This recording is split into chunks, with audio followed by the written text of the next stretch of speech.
Boom shakalaka, red alert for Bitcoin holders. Is it over? Stay tuned. What's up everyone, Randall here from Crypto Love. Today's video, red alert for Bitcoin holders. Is it over? Before we get into it, like the video, join us on Twitter through Crypto Love, and subscribe to the OG Bitcoin and Crypto YouTube channel, making daily videos longer than anybody else. Now, today, fear and greed at 16, not even as fearful as yesterday. Shocking, considering the overall market down another 7+% today. Bitcoin at 80,135, Ethereum at $2,126, XRP 203, BNB 571, Solana 130, Dogecoin 18 cents, Cardano 59 cents, and Tron 22 cents. Talk about shaking the trees. Holy freaking cow. Now, I have not drawn anything on this chart in like weeks, but take a look what we were saying when we pointed out how Bitcoin was at the same exact point at that breakout from the wedge right there. And guess what? It broke down and broke down through some serious levels. As a matter of fact, if we take that little McDonald's top that we had right there and overlay it with the previous one, hey, we're finding support, same levels right there, could come crashing down to $72,000 or $68,000 soon. Not a surprise. Willy Woo was talking about this back on like Valentine's Day or earlier. We've been talking about it. Not Willy Woo, excuse me, Arthur Hayes. My goodness, I am so sorry. Arthur Hayes was talking about this back from early February. We mentioned it as well. $70,000 was a potential target if we broke out, because hey, if we take a look at the volume support bands, which I don't have on here right now, you can see a lot of support right there at $70,000. Go figure. And if we take a look, chart of the week, Bitcoin's correlation to stocks takes out a cluster of liquidations down to 82,000 in the backdrop of a very neutral investor activity.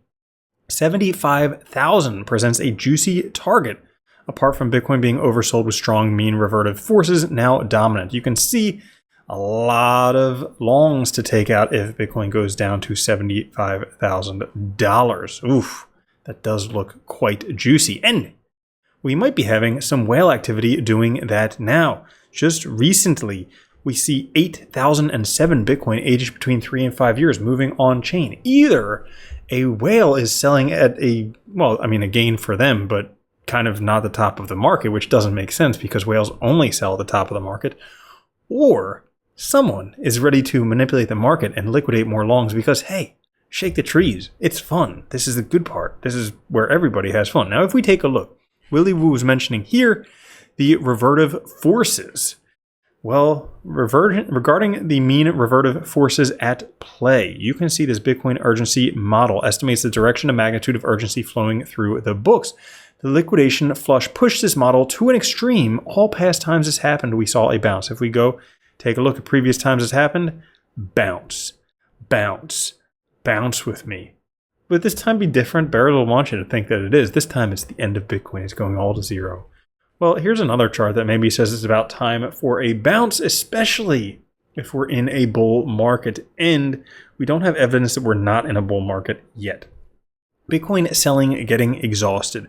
Traders are now sitting on a 12% unrealized loss margins, a level that has coincided with local bottoms during this bull market. You can see back here in the summer of 2023, also in the summer of 2024, and also right now, again, 12% unrealized loss margins.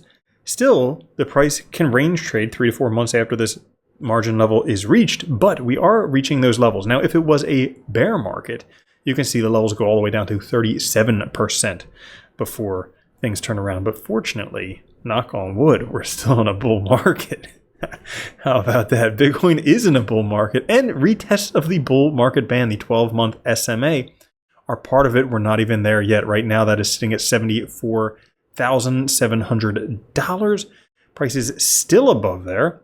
It wouldn't be the first time retesting that band. Retested it at about $20,000, retested it at about $50,000, and it looks like we're going to retest it once again. And you can see in bull markets, that band gets retested. It even got broken through with the COVID wick back in 2020. Also, another important band, the short-term holder realized price. They should just call this a lettuce hands realized price because, I mean, essentially, those are the only people selling right now.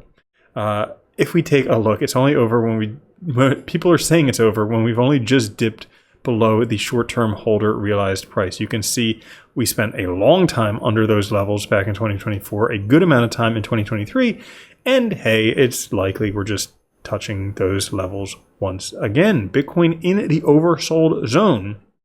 Historically, every time this has happened in the current cycle, it's proven to be a prime accumulation opportunity. As a matter of fact, Michael Saylor saying, sell a kidney if you must, but keep the Bitcoin. And the CIO of Bitwise also saying that, hey, risk adjusted, this is the best time in history to buy Bitcoin. So things potentially are looking good. Sentiment is not looking good. But do you really want to do what everybody else is doing, buying the top and selling the bottom? Wouldn't it be a good time to buy when the sky is falling? Social sentiment right now towards Bitcoin has shifted significantly based on past trends. Moments like this have often presented strong opportunities for contrarian traders. You can see when it's down low like this, look at this. Price went up from there. Look at this. Price went up from there. However, when it's high, well, price generally goes down from there. So you want to trade against the current sentiment. And it looks like, even though the ETFs dumped on us, it does look like most of the dump is over. They're just wiping, finishing up the Instagram post or whatever, and then about to move on. The Bitcoin ETFs have been selling this dump. Good news, see a pivot in the amount. The sold amount is decreasing. A total of $3 billion USD net outflow the last 7 trading days. Remember when everyone was so happy BlackRock entered Bitcoin? This is the downside. When they sell, you'll feel it. The bear market, there will be no mercy. Yes, true. It could be rough in the bear market, but guess what? Not everybody's selling Bitcoin. The smart people, the smart money is still accumulating Bitcoin. Whales are buying an unprecedented amounts of Bitcoin while retail is panic selling. You can see this has gone pretty much near vertical in the past week as new whales recognize, if they didn't set up this whole market manipulation to dump the price, but they're realizing this is probably the best buy opportunity we'll see ever. So if they didn't set that up, lucky for them. Now, there is indication we could see the first market top around March based on the Fibonacci halving cycles. These have been hyper accurate. And if we take a look at the 0.236 and 0.382 cycle tops, these have correlated with all the previous cycle tops for Bitcoin, the first of which would be roughly March of 2025, which I did throw my hat in the ring saying Bitcoin $108,000 by March 24th. I wonder if that's going to happen. Could we see a sharp V-shaped recovery? Yeah, it definitely could. Could that be the top, just a triple peak at $108,000? And then October for the main peak, and then after that, it's straight back down. But good news is, it looks like the bottom may be like $80,000. So pretty much just sideways from where we are right now. You could fall asleep and come back in, what would that be, a year and 6 months or so, and Bitcoin price would be at the same levels it's at right now. You would just miss the peak. Which brings us to the last chart. I know, things are scary in Bitcoin, and it's hard to hodl through these times, but you have to remember, this is the hardest asset ever. Think like toilet paper during COVID. Think eggs right now. The price just goes up. All this stuff, these are just mild fluctuations over the course of things. Because if we compare, right now, Bitcoin is just the size of Meta. If it were to reach Microsoft's market cap, that would be $150,000 per Bitcoin. Apple's market cap, $200,000 per Bitcoin.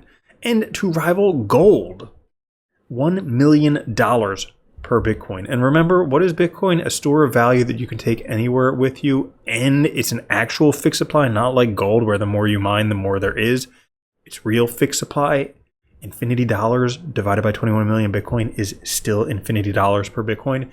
So that's all for this episode. If you enjoyed it, check out that playlist right up there. I'll catch you later. Have a good one. Love you. Peace. Boom. Shakalaka. If you don't think Bitcoin's going to $1 million a coin and then $10 million a coin, you're already a loser. From now on, if you don't own Bitcoin, you're a moron.